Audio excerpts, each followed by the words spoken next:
Hi, and welcome back to Success Today. I'm your host, Greg Roulette. And have you ever seen a nonprofit that you really wanted to support? Well, today, my guest helps these nonprofits and helps their boards to have better leadership and strategy so they can impact and help even more people. He is a speaker, an author, and more importantly, a coach. Patrick Jinks from the Jinks Perspective. How are you doing, my friend? I'm great.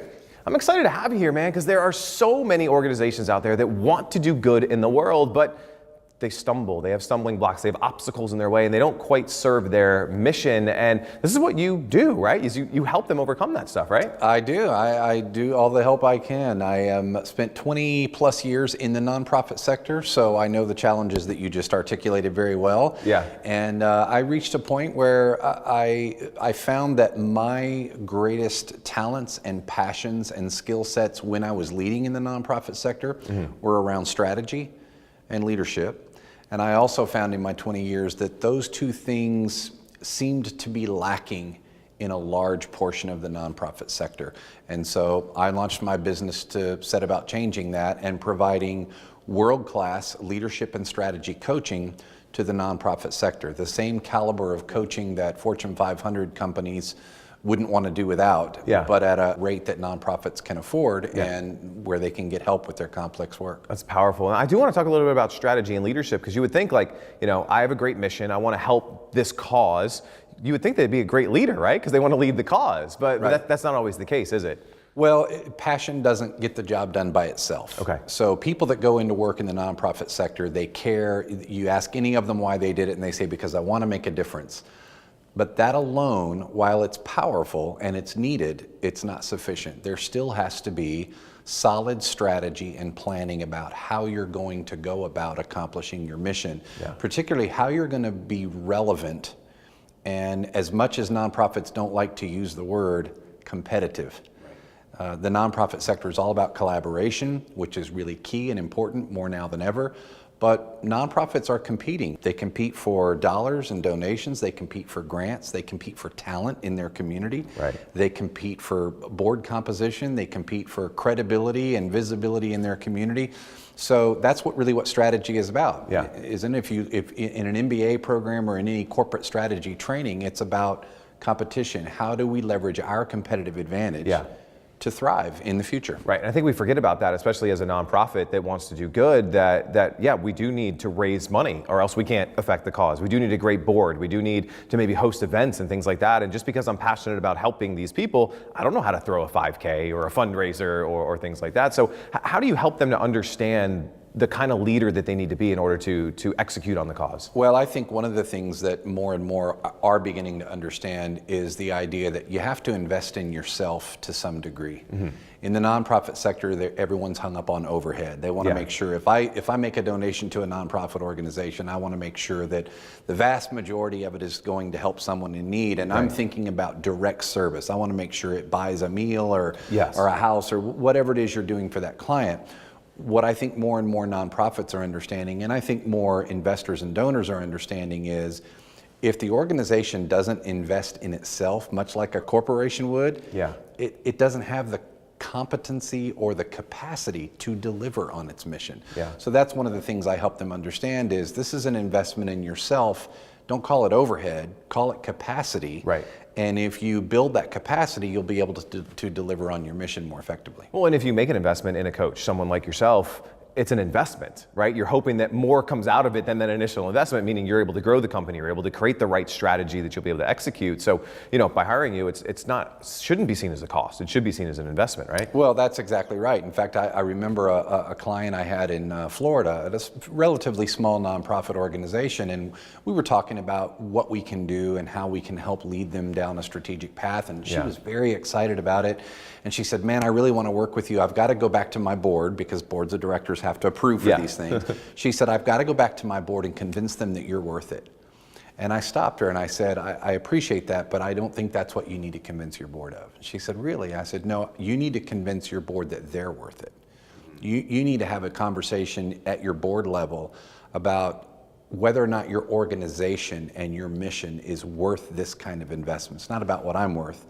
I'm a coach. Right. And, you know, which is one of the differentiations I make is we define a consultant a little differently than a coach. Okay. A consultant is an expert that you hire in a field to come in and solve a particular problem or make a set of recommendations to you. A coach doesn't do that. A coach doesn't bring answers. A coach brings the right questions that the organization or the leader hasn't really stopped and paused to ask themselves. So a coach draws out and elevates the best thinking of the leader and of the nonprofit. So it's a little bit different. It's in helping them understand that they do have, the mission is probably right, the vision might need some clarity, but it's probably going right. in the right direction. But now they need to really get serious about, Fortune 500 companies and their CEOs don't hire coaches just to do it. Yeah. They know that if they're going to be at the top of their game, much like a professional athlete or a singer or an actor would have a coach, yeah, they know that they need that help too. They need an accountability partner. Right. They need someone that will help elevate their thinking, challenge their assumptions, and help them think through things. Yeah. So let's say that a nonprofit organization, they start working with you, they convince the board that they're worth it and the board's worth it. What's one of your favorite transformations that you've been able to make with an organization, where you've seen the outcome of, wow, like that was a great transformation? Well, the transformations I almost see on a weekly basis, because when I reconnect with my clients down the road, I'm constantly hearing, man, our strategic plan really has traction. We've never had this kind of traction before. Yeah. I was talking with a client in the DC area recently who said, because we positioned ourselves properly, we're now securing big grants. They just won a $100,000 grant that they would not have been able to get had they not positioned themselves to do that. Our coaching product is actually a continuum. So we start with strategic direction setting with the board. We move to strategic planning. Then we help them with operational planning. So we've got this 30,000 foot strategy, but what's the work look like, and how do we create the first sets of actions that are going to lead us toward that so that we get traction and momentum. And then finally, it's about leadership and execution. Yeah. So it's really a continuum of coaching. It's not a one-off, one-day event where I come in and inspire people and leave and that's it. This is really about supporting you through a process, and that's how it's able to gain traction and success. I see executives say things like, you helped me discover my CEO swagger. That I feel like a leader now, not just some charity executive director that's poor mouthing and feel like less than a leader in the community. Because I work in the nonprofit sector, I actually feel like I'm a community leader. I have influence. I have value to add. I have a point of view that I'm able to cast. Yeah, I love that. And you have your own real leadership values and strategic process to where you're actually helping these folks, which I love. And you're not just talking about it, you actually wrote about it in this book called Taking the Leap that we have here. Tell us a little bit about this book and why you thought it was so important to write down some of these principles. Well, that's an extraordinary collaborative project right there. Jack Canfield, author of Chicken Soup for the Soul, is an author of that book. Marshall Goldsmith, recognized by most as the #1 executive coach in the world, is a co-author in that. My chapter is the only chapter in that book that deals with the nonprofit sector. So this is a book curated by a couple of world-class coaches in Spain, Patrick and Kasia Wachowski, who really are helping other coaches who feel like they can do this, they have a skill set to be able to help others. It's about helping coaches take the leap and, much like I did, leaving the nonprofit sector and the security of having an employer and a job and all that, to launching my own business to be able to help them. So that's what the book's about, and I was really proud to be able to be a part of it. Wow, what a great book, what a great message. And I want to ask you this, what is your best piece of advice to, whether it's an executive director watching right now, someone leading a nonprofit, to really have success in today's economy?